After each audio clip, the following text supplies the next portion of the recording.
আরে কি করতেছো? কি ব্যাপার, তুমি এত তাড়াহুড়ো করে কোথায় যাচ্ছ? কোথায় যাচ্ছি মানে?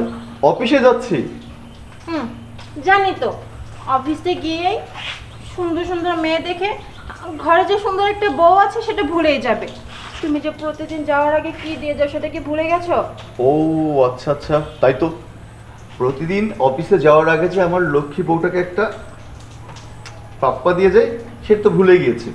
আচ্ছা, এখন তো দিয়েছি। হ্যাঁ, আর হ্যাঁ, আমি অফিস থেকে আসবার পর যেমন করে আমার এই লক্ষ্মী বউটা সেজে আছে আমি যেন তেমনটা দেখতে পাই, মনে থাকবে তো? আচ্ছা ঠিক আছে, তোমার বউ যেমন রেখে গেছো ঠিক তেমনই থাকবে। আর তুমি রাস্তা দেখে শুনেছো, বুঝতে পেরেছো? আর সুন্দর সুন্দর মেয়েদের দিকে কিন্তু তাকাবে না, ভুলেও তাকাবে না, মনে জানিয়ে থাকে। আর যদি শুনেছি যে তাকিয়েছো, গলা টিপে মেরে ফেলবো। আমার ঘরে এমন চাঁদের মতো বউ থাকতে রাস্তার মেয়েদের দিকে কিসের জন্য তাকাবো? তুমি একদম চিন্তা করবে না, আমি এসেই তোমাকে অনেক আদর করবো, কেমন? আচ্ছা ঠিক আছে, যাও।